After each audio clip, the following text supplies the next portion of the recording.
Students, faculty, staff, and friends of the Hertie School. Fáilte.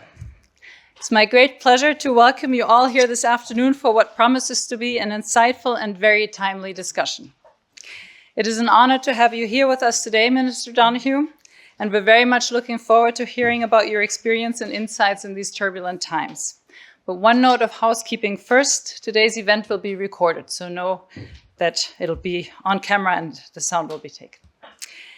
In the thunderstorm of the current news cycle, it has become more than clear that Europe faces a complex and evolving landscape of challenges, from economic uncertainties and fiscal pressures to shifting geopolitical dynamics.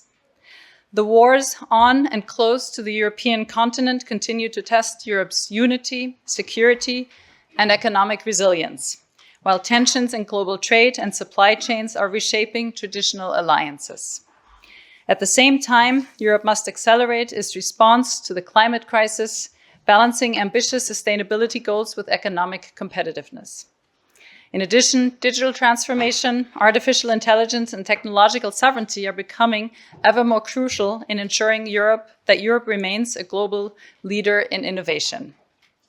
In this rapidly changing environment, the European project is being tested, not just in its ability to respond to crises, but it's in its capacity to forge a resilient and forward-looking vision for the future. Fiscal coordination in Europe happens between our countries' treasuries or finance ministries. This is of particular importance in those countries that share a common currency, because we are in a somewhat incomplete economic integration held together by the euro and the European Central Bank, but no full fiscal union. This is the reason for the creation of the Eurogroup, an informal but hugely important gathering of the finance ministries of the Eurozone, of which Paschal Donohoe is the president. So I take the liberty to present you here today as the quasi-European finance minister, if I may. And we've seen what a crucial role the Eurogroup has played during the sovereign debt crisis of the 2010s, and I fear that we might be put to an equally decisive test in the future.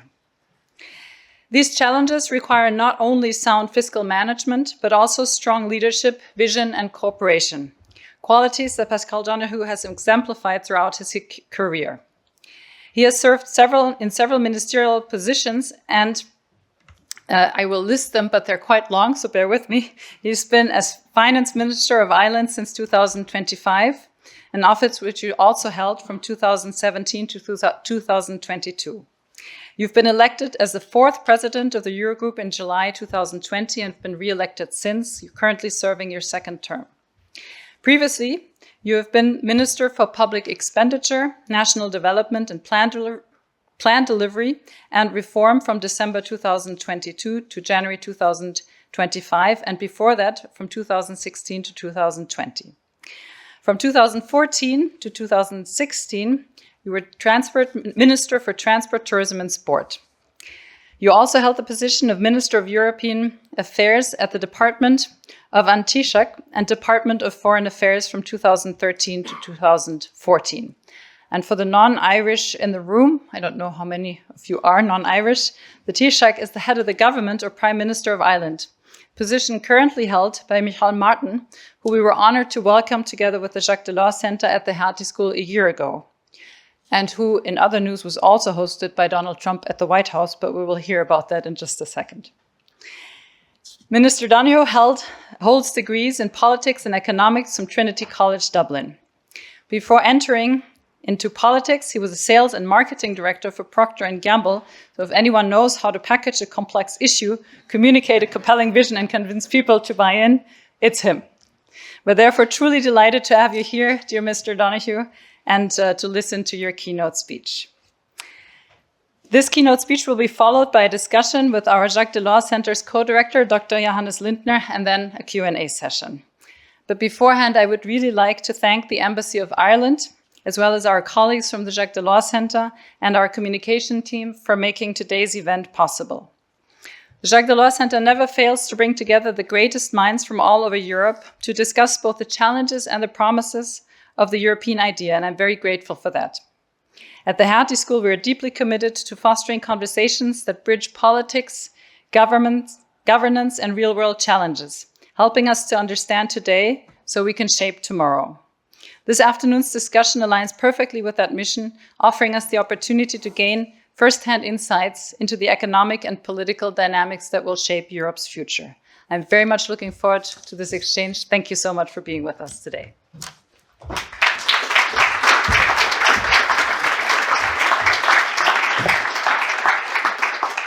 So good afternoon, everybody. It's a great pleasure to be here with you to discuss where Europe stands at such a critical moment in our fortunes. And I want to thank the professor, I want to thank you, Cornelia, for your very kind introduction, and to say what a great pleasure it is to be back here in Berlin again, to be here in the Jacques Delors Centre and in the so famous and so important Hertie School of Governance. So your motto, as I understand it, is to understand today and to shape tomorrow. An approach which is both admirable and very appropriate for our discussion. Because every day we see more signs of division. So understanding where we are today can seem so challenging. So inspired by your motto, and indeed the work of Jacques Delors, in my remarks today, I thought I would lay out how I'm trying to understand today and what finance ministers in the Eurogroup are doing to navigate the challenges that lie ahead and therefore shape tomorrow. So first to politics. The world is becoming even more fragmented and more complex to navigate. After so many years of economic openness, politics is increasingly reshaping economics. And the political forces that are doing that have become much more short-term. We are increasingly living in a political world of populism, of polarization, and of post-truth. We are seeing a reappraisal of transatlantic relations, and the global order as we knew it is changing. So obviously, all of these changes will have major implications for trade, for stability, and for growth. And this is before we consider the multiple transitions which the President acknowledged a moment ago, of the green transition, of the digital transition, and the many more familiar changes that we face due to demographics. But in addition to all of this, the great challenge now of security. Because the invasion of Ukraine shattered the illusion that a major war would never return to the continent of Europe.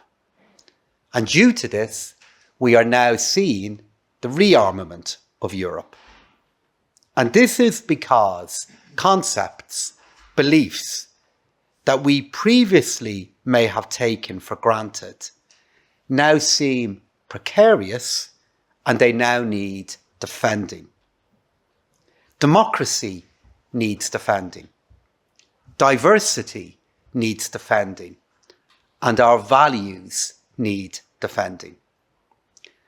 And here I want to acknowledge the huge importance of the outcome of the election here in Germany. Because stability in Germany is stability in Europe. The centre has held in Germany. And we hope and need Germany not just again to be a leader within Europe, but again a leader within our world. And we're already seeing very clear signals with regard to this.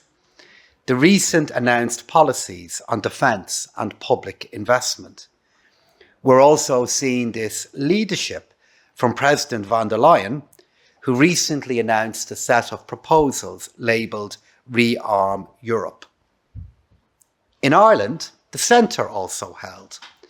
We have put together a stable, a centrist, pro-European government that will lead and govern for the next 5 years. And all of this will matter so much, because as we move from politics into economics, we will see increasing uncertainty, putting downward pressure on growth. And this is because of uncertainty with regard to tariffs and uncertainty with regard to the security situation in Ukraine. However, while we are not immune from these pressures, we are, and I believe we will be, resilient. Recovery, though slow and modest, is projected to continue. Our jobs markets across Europe remain strong. Disinflation is ongoing and our financial sector is stable. And in Europe, we have demonstrated so many times in the past that we can successfully confront significant challenges when we act together. We benefit from steady, stability-orientated policies that are based on transparent frameworks. And this provides much needed certainty in an uncertain world. And it's my conviction, and a conviction that is growing by the day, that our ability to maintain this with democratic values at the heart of this framework will provide the resilience that we will need to respond back to the changes that I've outlined and you're all so aware of. So the key question for me then, and for finance ministers in the Eurogroup, is with this assessment of today, what does it mean for tomorrow? In particular for our resilience, for how we use our capital, for our competitiveness, and for our currency. So before going into these areas, I go back to the core point I made a moment ago. As we think about these challenges, what should our anchor be? And our anchor should be our values. The European Union was founded on the values of human dignity, of freedom, of democracy, of equality, of the rule of law, and of human rights. Far from recoiling from this framework, that is the framework that will have even greater value in the time ahead. These values are under threat, but they will be our guiding light to navigate our pathway in a world that is now changing so fast. I believe in many ways this approach, this focus on our values, it's one that is reminiscent of Jacques Delors during his presidency of the Commission. And let's remember the international context within which he led that work. His conceptualization of the 4 freedoms underpinning the single market, the free movement of goods, of capital, of services, of people, related to our values. It was instrumental in strengthening the European project and laid the groundwork for the European Union as we know it today. We can use the same guide again. We can reflect on the fact that Jacques Delors led this work concurrently to the Reagan administration in the United States. So as the United States made their departure in economic policy then, we chose a different path here in Europe with regard to integration, with regard to the value of coordination. So these moments of divergence across the Atlantic do happen, and they're clearly happening in a new way at the moment.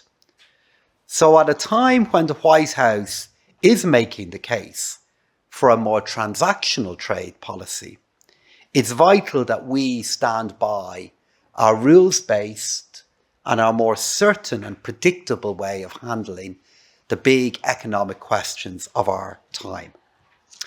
So how are we doing that within the Eurogroup? So let me go back to the areas I mentioned earlier on.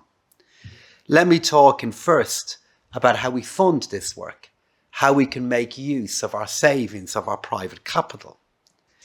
This is why work that we are doing with regard to Capital Markets Union or an investment and savings union, on budget policy, on the digital euro, and on enlargement will matter even more as we deal with these challenges.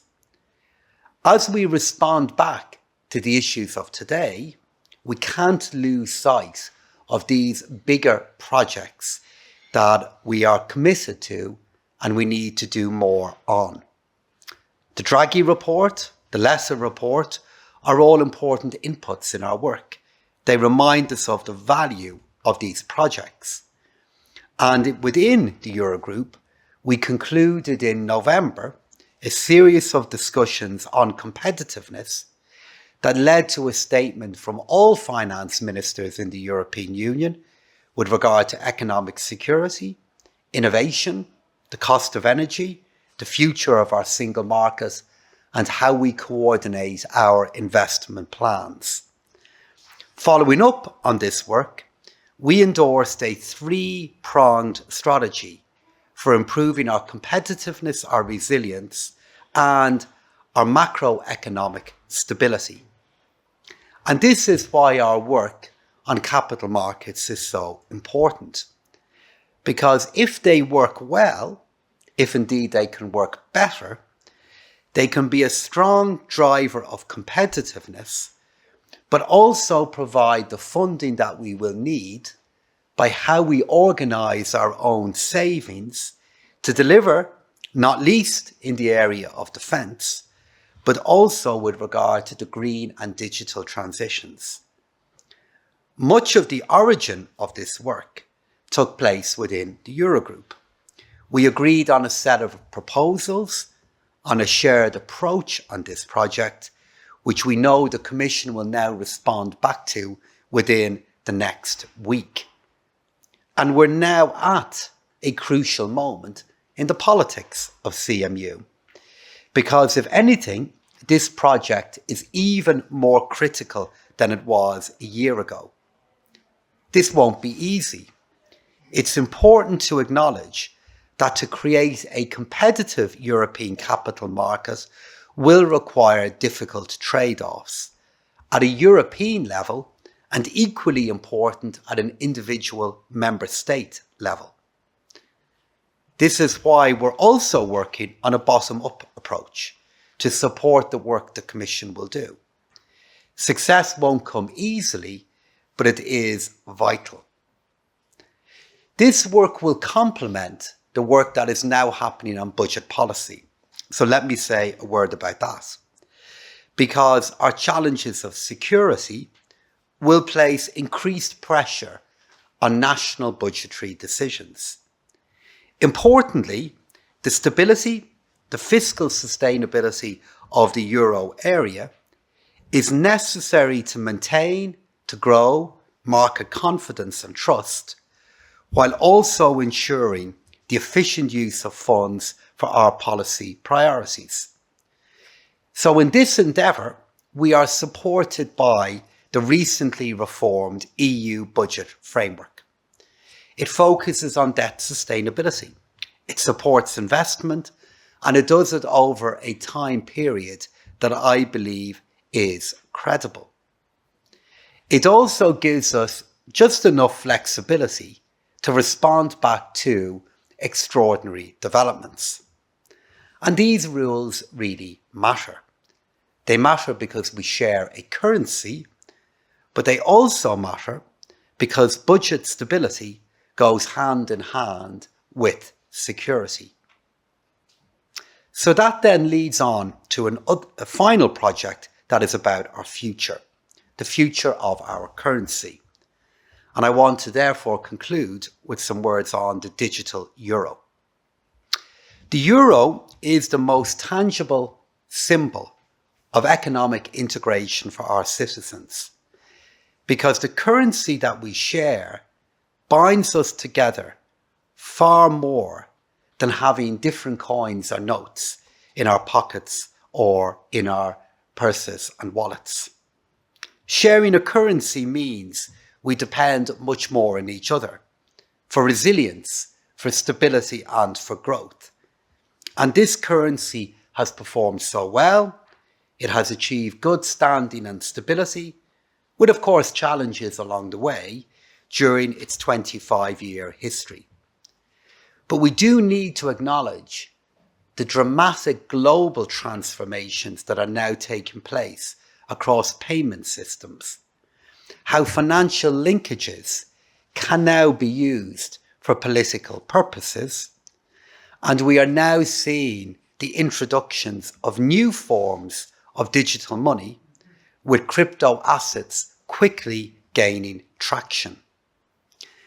And this provides an additional context to this project. As is the case with the Investment and Savings Union, the digital euro now matters in a new way because of the changes of the last few weeks and months. And within the Eurogroup, we are leading the political discussions to respond to this, to shape the design of the digital euro and how best to communicate this with citizens and with the financial sector. And this political approach will be vital as we move to the next phase of the project. So what I've tried to do in my few words is talking about how the understanding of today helps with the shaping of tomorrow. This shaping is now well underway with regard to the competitiveness of our economy, how we can better fund our own growth, finding new ways to fund investment in our own security, and the vital developments underway with regard to the digital future of our currency. These projects have always mattered. They matter even more because they are expressions of the values that I made the case for, and because I'm confident that by making progress on them, we deepen our standing in the world and make our standing in the world more secure.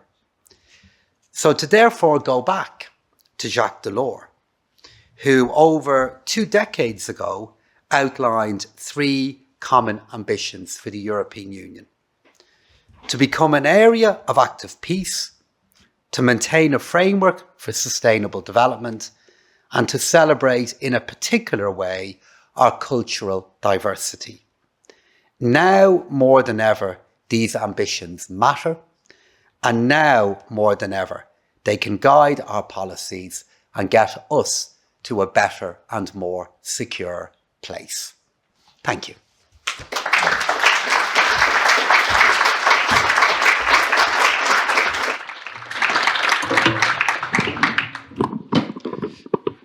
First of all, let me welcome you also from my side here at the Hertie School at the Jacques Delors Centre, and thank you very much for your keynote speech.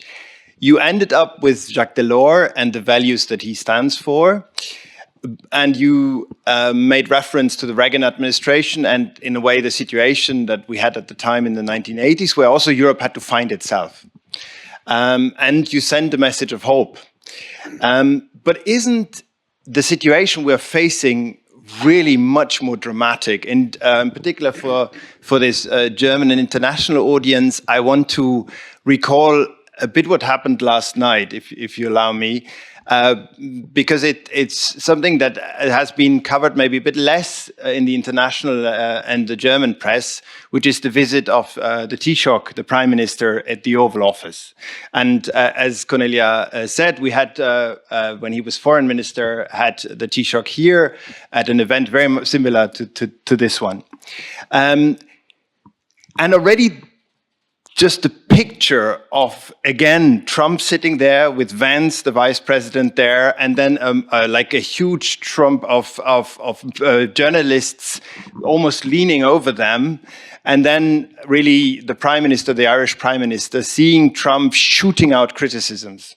Criticisms this time round to the EU and Ireland. And if I just quickly quote what he said, the EU was set up in order to take advantage of the United States. That is Trump. Then he said, the Irish are smart. Yes, smart people. You took our pharmaceutical companies, our companies, the beautiful island of 5 million has got the entire US pharmaceutical industry in its grasp. If I drained Ireland of all of the company, maybe I'd lose the Irish vote. We don't want to do anything to hurt Ireland. We do want fairness. These are strong words. What do you say as Irish finance minister and as a European leader to that type of attacks? So I would begin by acknowledging the correctness of your analysis. The challenge that we face now is very different to where we were in the transatlantic relationship in the 1980s, most notably because at that point, as you well know, in the 80s, there was a broadly shared view between America and Europe regarding the Cold War, regarding relationships with Russia. Obviously, that culture and policy framework is not in place at the moment, which means that the challenges that we face here in Europe are even more complex and even more important, and maybe even unique in where we have been in recent decades.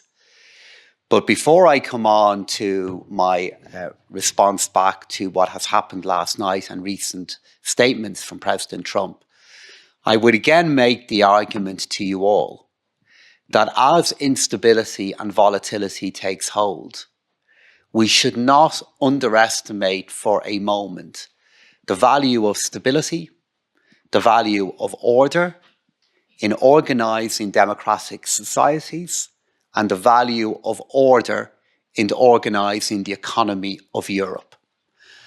And at times it requires bravery to make the case for optimism, but let me equally say that pessimism is a luxury because the stakes are so high. And we should be more aware of the competitive advantages of what we have built up through all of our decisions over many decades as Europeans, and be more aware of how we can use our stability and our political construct in the European Union to guide us through volatility. And this is why we take a very, very different view to President Trump regarding the origins of the European Union.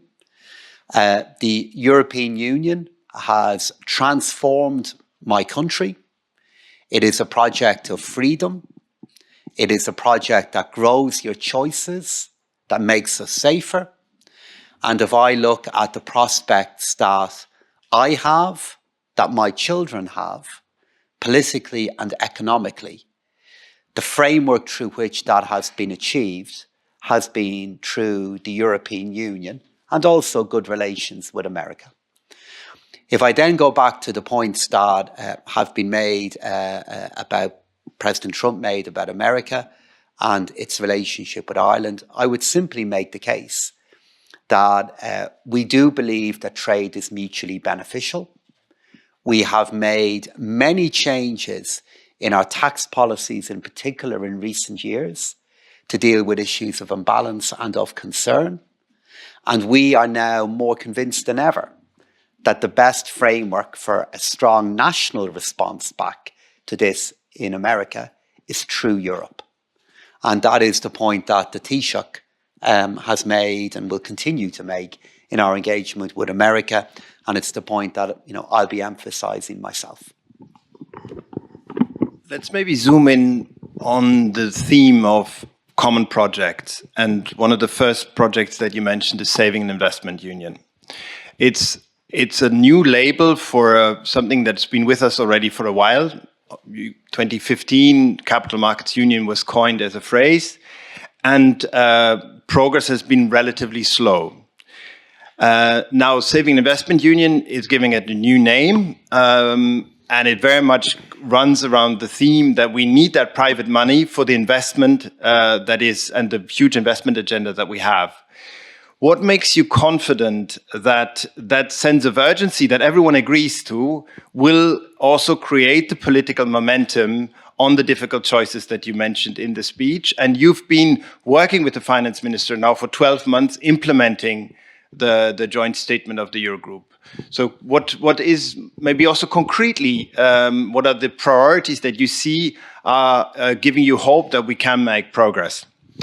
Because the only force that is more powerful than hope in political decision making at times is necessity. And finance ministers at their heart are mostly budget ministers. We spend most of our time thinking about how much we are spending and how much we are raising in taxation. And it is now, two factors are now very evident to all finance ministers in Europe. Firstly, that public money alone cannot respond back to the competing demands that we will face in the weeks, months and years ahead. No taxpayer in Europe will have the money or flexibility that they will need to respond back to all of the challenges that we have discussed. And secondly, it's also increasing evident that the strength of capital markets elsewhere in the world is conferring an economic benefit on other currencies and other economies that we need to strengthen now in Europe. It's become very, very obvious to us. For all of those reasons, the Capital Markets Project has acquired a new political context, and proof of that will be in the proposals that the Commission will bring forward next week, where you will see in those proposals a plan that is about far more than a new name. It's about a new project, and we have to recommit to it. But if I can press you a bit, look at the thorny topic of supervision, no unity. Look at the thorny question of insolvency law harmonization. There's a view over to the justice minister that don't move at all. Look at the issue of a common saving product, maybe building on the PEP, the pan-European pension product, that has not been a success. We are now talking not anymore about a product, probably more of a label, and there is fear that this comes together with a sort of European guarantee that there is no consensus on. So what makes you hopeful? What makes me hopeful is the power of necessity. And you're right. I mean, I said it in my speech, there will be trade-offs. I've been a finance minister now for many years within the European Union. I've been at the heart of making many different compromises and having to make complex decisions myself. So I don't make this argument on the basis just of a romantic view of how we make progress. I base it on the experience that I've had of seeing that progress being made. And you're right, there will be complex and difficult discussions around some areas like supervision. You are correct. But equally, if I would look at some of the work that is underway now on proposals with regard to securitization, I would look at work that is underway with regard to a single European savings product, which I know you're a little skeptical about our ability to make progress on. And I believe that if I were to be back with you in a year's time, we would be able to show concrete progress in either agreeing some of those initiatives or we're beyond agreement and looking at how we make them happen. One other area that is politically difficult, but probably very important, is the banking side of Saving Investment Union. Banking Union was started in 2014. We have 1.5 pillars in place, but not so much the third pillar. the deposit and insurance scheme. Now, it's something that here in Berlin is actively discussed, with the saving banks being rather critical on building that European deposit insurance scheme. What's your sense? Could the discussion on the need for private money also spill over to maybe further progress on banking union? So I would hope so, but optimism can't come at the expense of realism as well, because you're all aware of how difficult this project is and has been for some time. And I thank you in your acknowledgement of it, that you do acknowledge that there are pillars of banking union that we have made big progress on. And if I look at the regulatory institutions of banking union, and if I look at the supervisory institutions that we now have, we have made gigantic progress that is frequently underestimated or even not acknowledged. And earlier on in the week, I met Claudia Buch, the chairperson of the Single Supervisory Mechanism. Not only did her job not exist before this work began, her institution didn't exist. And that shows what we are doing. In relation to the final pillar of it, which is, can we make progress on, for example, the crisis management framework that is now being debated between ministers, the Commission and the Parliament. We do need to find and see, are there additional ways in which we can generate momentum on that. And I'll just simply say that I very well understand the German position on this issue, and the importance of protecting your own financial sector and certain banks within it. That is well understood. But I would make the case that if we were able to progress this particular element of banking union, it can only help with the bigger projects that Germany and Europe are trying to deliver, which is how we become more competitive. But I have great experience, or lengthy experience, of the areas that are sensitive to Germany and a few other economies on that. And we have to keep working on it. Can I maybe turn to fiscal policy?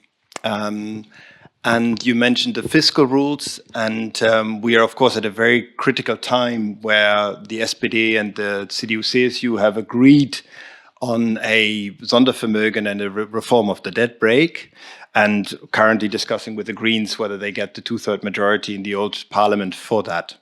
Now, what's your sense outside Germany, among particularly the finance minister, that what that announcement has made? And if I could add another question, do you think there is a bit of astonishment that Germany as a fiscal hawk was very sort of strong in reforming the rules in the way they were reformed, and in making sure that they still keep as a strong anchor for fiscal prudence? And now all of a sudden they come out and say, okay, let's take defense spending out from the fiscal rules. How do you perceive both the announcement of the big fiscal program, and then the readiness to move away from a traditional German position has perceived outside Germany? So the decisions that are being debated by your parliament at the moment did receive a very broad welcome amongst many other governments, and they did so for two reasons. The first one is the impact that your new budget decision could have on the economic performance and growth potential of Germany, and therefore what that means for the rest of Europe. And what is so important to us within the finance minister community is how we can increase our medium-term growth outlook.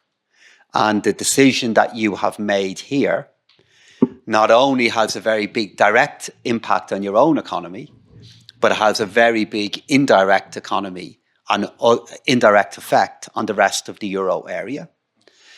And then secondly, the fact that this is investment that is particularly focused on infrastructure and security, again means that that investment is being used in ways that not only Germany can benefit from, but the rest of Europe can benefit too. In terms of the transition between that decision and the views on budget stability and budget safety, which Germany is a leading champion of, the decisions that you are making are well inside the national parameters that you have for additional debt and additional borrowing. And it has been used in a way that will help with your growth and help with the growth of Europe. So that point is understood too. And as you were making your decision last week, President von der Leyen, in her Rearm EU, outlined a European framework for these national decisions as well. And it's really important that one complements the other, which is why those two announcements were very timely. Before going to the European leg, maybe just more on the national decision to expand fiscal policy and what it means for the rules. You positively spoke about the reform. And now von der Leyen has proposed that there will be the national escape clause to be used. And as you say, that allows for a compatibility of an expansion of fiscal policy in Germany with the fiscal rules. But don't you think that structurally, maybe in the medium term, we do need a reform of the fiscal rules that are based sort of on a debt sustainability analysis? And that would probably not work any longer in that form with a sort of structurally higher or an exclusion of deficit spend of defense spending. So don't you think maybe there needs to be sort of more structural reform of the fiscal rules, acknowledging the new world we're in? So the core of the argument that I tried to make in my speech and then in our dialogue here is the value of stability and the value of rules that in particular deliver economic predictability. And I believe that can be to the benefit of Europe, of Germany, of Ireland in the years and decades that await. So therefore, for that reason, my assessment of the fiscal rules would be we're only really in month 3 of their implementation.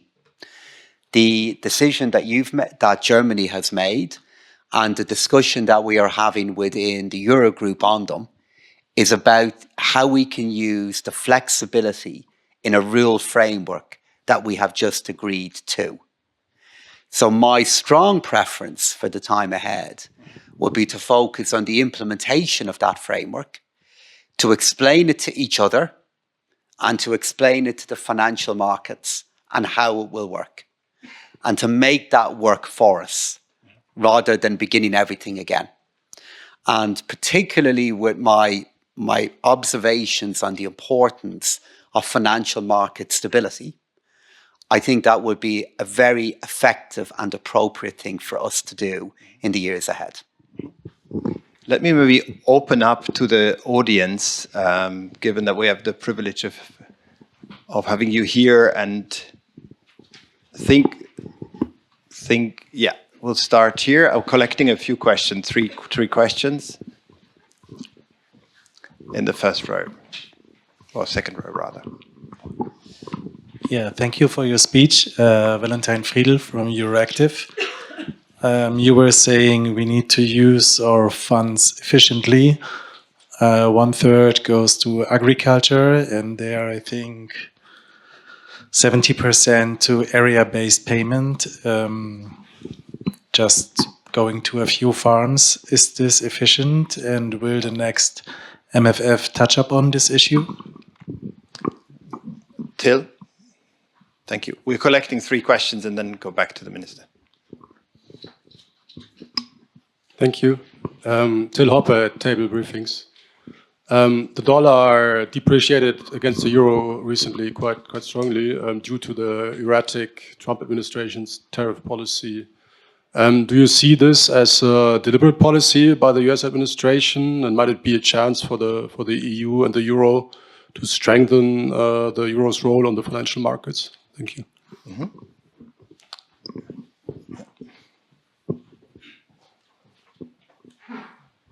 Thank you very much. Jan Free, International Monetary Fund. I wanted to ask you about the potential role of coalition of the willing, what they can play, particularly in the CMU context.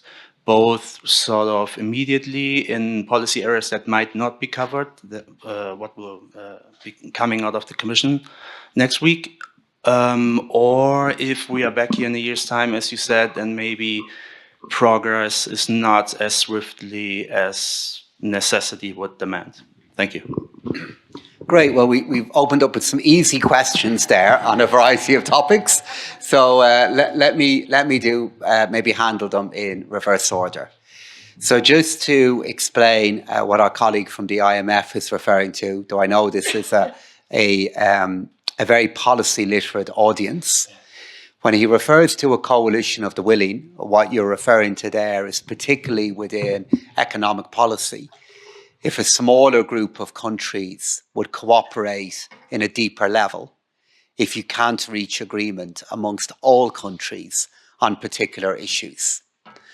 And that is something that some of my colleagues at the moment are looking into, as I'm sure you're aware of.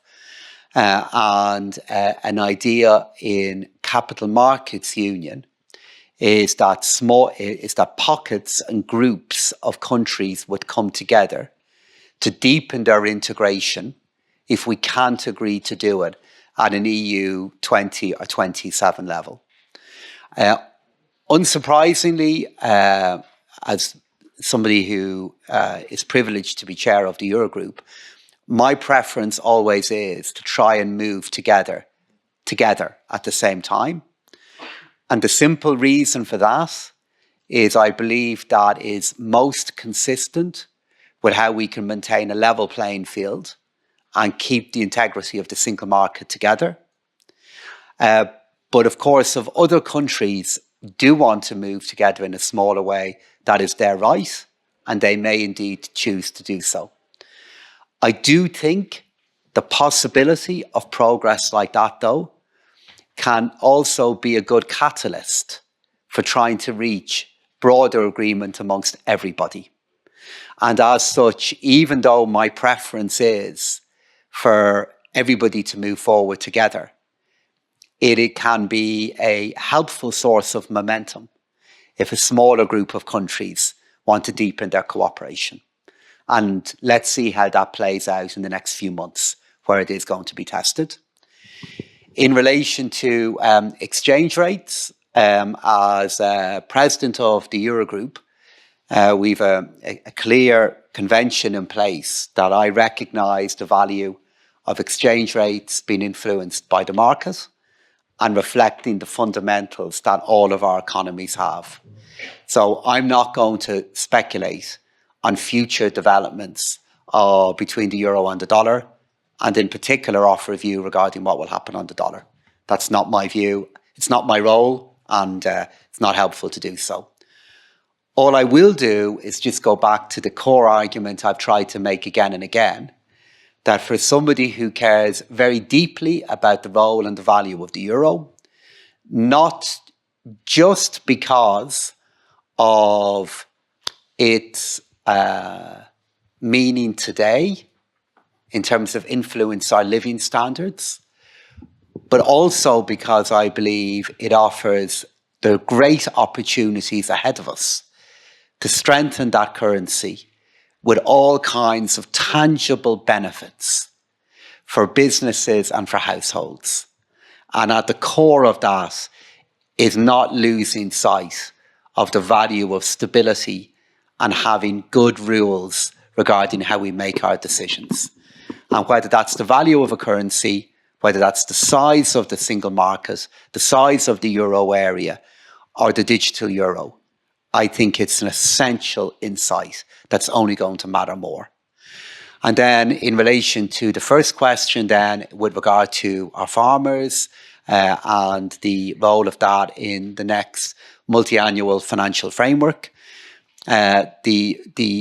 being chair of the Eurogroup has many different competences, but one of them is not responsibility for agricultural policy. But as Minister for Finance for Ireland, it is a matter that does matter to us. So let me just address it on a national level, which is to say, I do believe it's vital that the next multi-annual financial framework continues to support farmers in Europe.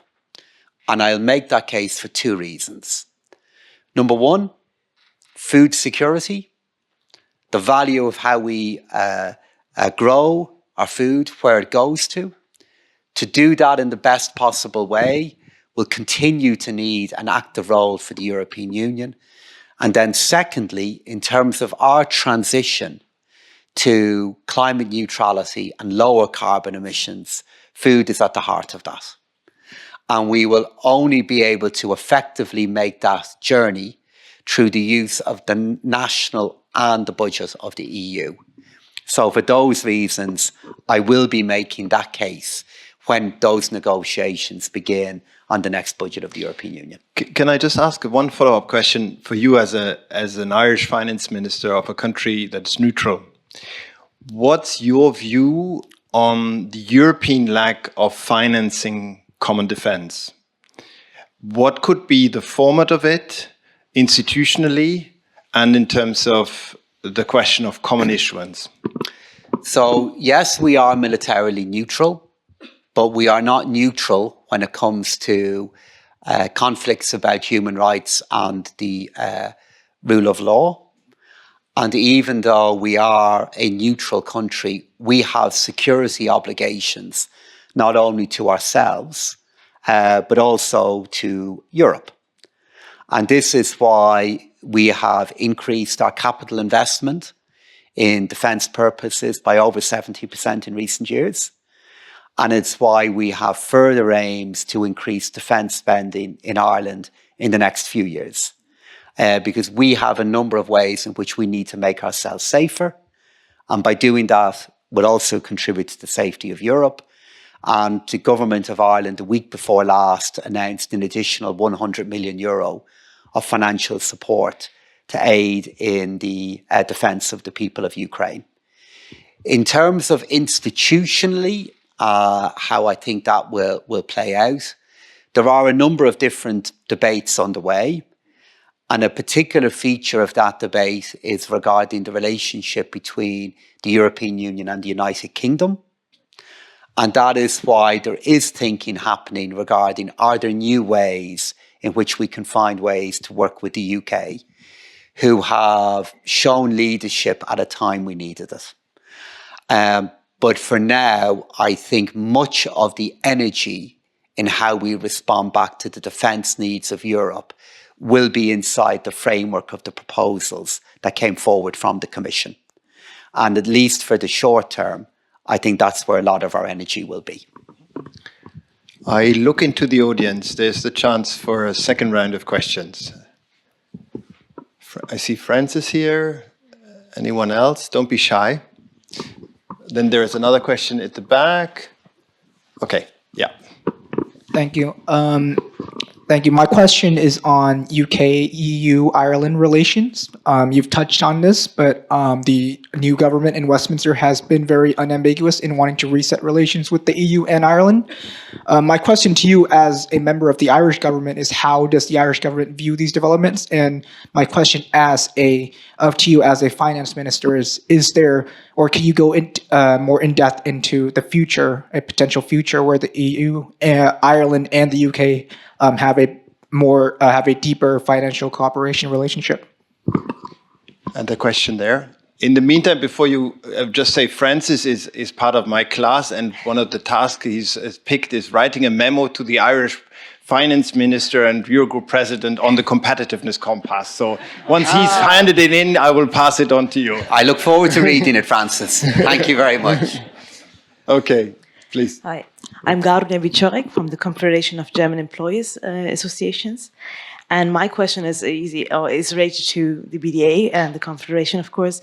What is the role of social dialogue in shaping the effective fiscal policies according to you? How do you assess the role of social partners? Thank you. Okay.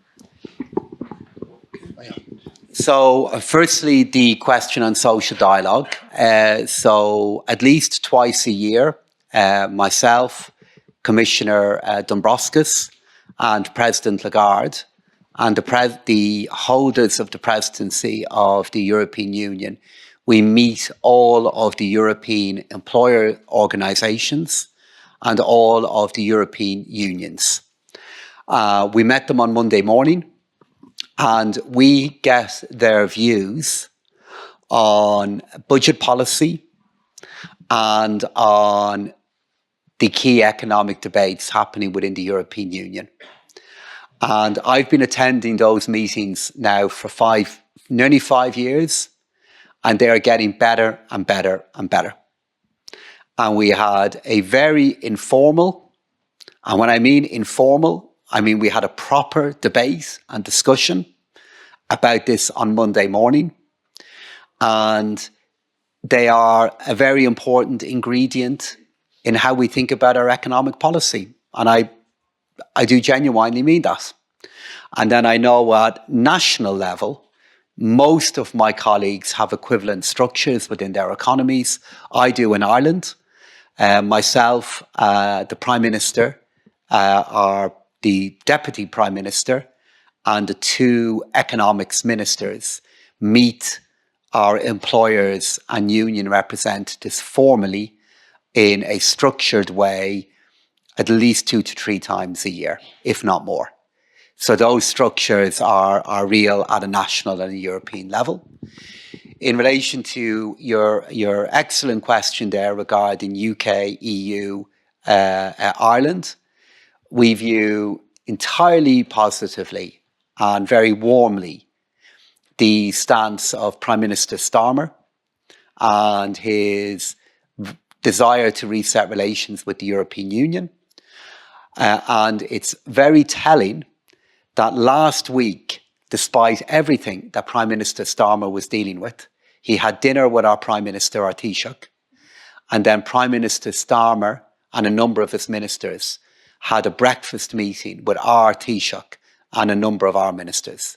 And if you look at what was happening last week, for both those engagements still to go ahead was no small thing. With regard to your question on financial services, there are opportunities there. But if you look at the specific policy agenda that the UK government has laid out, at the moment, they are prioritising how we make the current dialogue between the Commission and the City of London work. And they're looking at other areas in relation to student mobility, agriculture and so on that they want to prioritise first.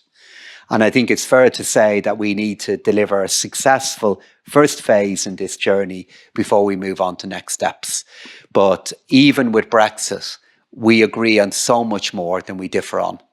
And as a member of the European Union, I want nothing but closer relations with our friends in the UK.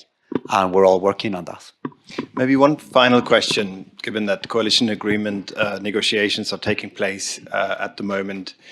How do you see, as a representative of a smaller member state, as well as a structure that is there, the Eurogroup, to mediate different views and institutionalize, in a way, the compromise finding, how do you view the aspiration of the new German government to take a leadership role and to lead Europe, maybe together with France, maybe together with Poland, but is that a threat or positively viewed from your side?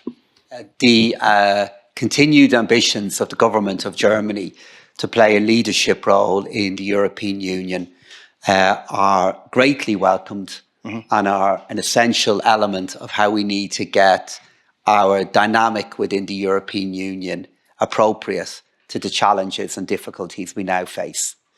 And in my many years of dealing with successive German governments, I have always seen them being highly attentive to the views of smaller countries. I have always seen this.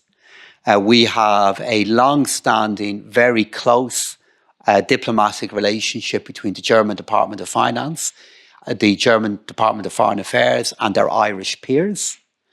Only a few weeks ago, the management board of the Department of Finance of Ireland met the management board of the Department of Finance here in Germany. These kind of engagements have become very common, and the political and diplomatic interest in what all countries feel about the future of the European Union is strong here in Germany. and in your German political system. And if I could just end with a quick story about that, just to bring all this to life. So one of the amazing things about being a member of the Government of Ireland, which is a great privilege, is you get to participate in St. Patrick's Day programmes every year. So let me quickly wish you all a happy St. Patrick's Day. And part of doing this is you get to meet amazing Irish representatives in all parts of the world. And on Monday morning, I was in Frankfurt. Wednesday morning, I was in Frankfurt, to meet my colleagues in the ECB. And before I went in to meet them, our Consul General in Frankfurt, because Ireland has a Consular General in Frankfurt, we've appointed one now in Munich, where we're opening up a further office there as well, brought me to meet an Irish engineering company who in 2023 had 4 employees in Germany. They now have 110 employees in Germany. They now have grown a business that used to be millions into a very valuable and successful business. And at the heart of what they are doing is working on batteries and storage solutions for the renewable energy that you are producing. And when they showed me their confidence for the future, they put up a map of Europe. And on the map of Europe, they had highlighted all of the energy interconnectors that are now being built between the countries of the European Union because of the progress that we're making on an energy union. So if you ever wanted an example of what is important about what we're trying to build up, is an engineering company from the Midwest of Ireland that now has a permanent office here in Germany, employing 110 people, investing in and want to be part of the German movement to a lower carbon future. And that's what this is all about. It's about how we protect that and how we secure it, and how by doing that, it all brings us closer, so that when I walked into the office, I met people who were born in Ireland, living here in Germany, with their German colleagues, and colleagues from elsewhere in Europe, all working together. And that, I think, has a value that goes well beyond energy.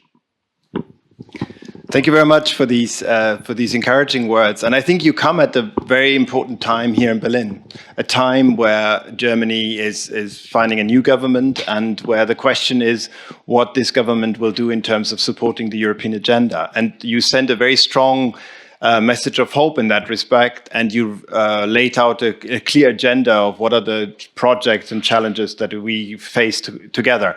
And if I can pick up the notion of St. Patrick's Day, I don't know whether people are fully aware of the tradition of St. Patrick's Day. I mean, needless to say that we all wear green because of St. Patrick's Day today, and on Monday when St. Patrick's Day is celebrated in Dublin. But he was also a bishop of Ireland, and he was famous for having freed Ireland from poisonous snakes. And I was reminded of that when you said the community of values that we stand for.